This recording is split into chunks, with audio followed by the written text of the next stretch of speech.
Global Finance School.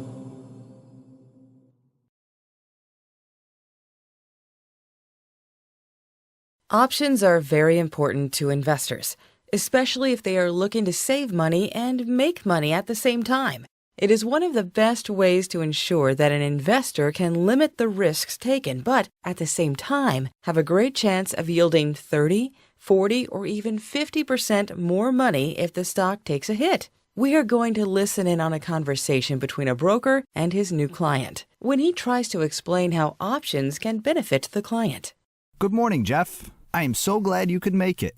When we talked on the phone last week, I really felt this was a good idea, since we hit on a lot of great points. So, should we get started?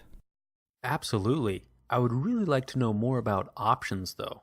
The stock market itself is fantastic, but I am so intrigued by the fact that I can actually make money if a stock drops. How can that be possible? It's actually a very common question, Jeff. You wouldn't believe the number of people who think I am off my rocker when I tell them that I can make them money if stocks drop. But it is possible. In fact, the steeper the stock falls, then the more money you make. And if the stock only rises a small amount, you make even more money.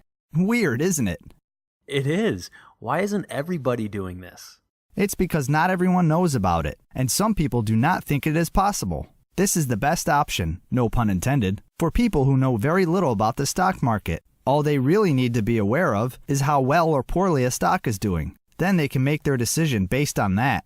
Jeff, if you and I can successfully predict how certain stocks will do using options, you can make a serious amount of money depending on how much you want to invest. Is there a certain amount a person should invest to start out with, though? No, of course not. It should be a number that you are comfortable with, and a person should never throw money blindly at the market. Great, but I don't think I'll have a problem with that. My wife would literally throw me under a bus. So all I have to do is just choose a stock and tell you that I want to start investing in options?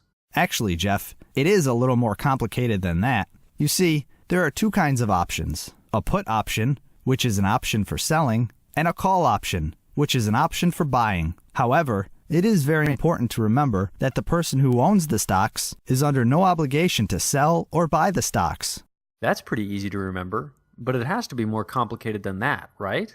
Just a little. Let me give you an example. Take this stapler, for example, and imagine it's a bar of gold. If I told you that I would give you a specific amount for this gold bar that was above the price for the amount of gold at the time, then that would be considered a call option, and this would have been a great time for you to take me up on that offer.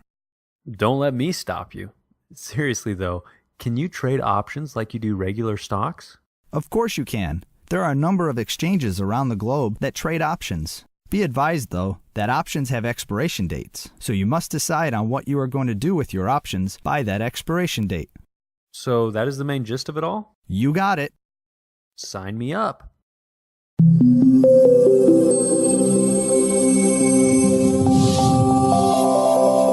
Global Finance School.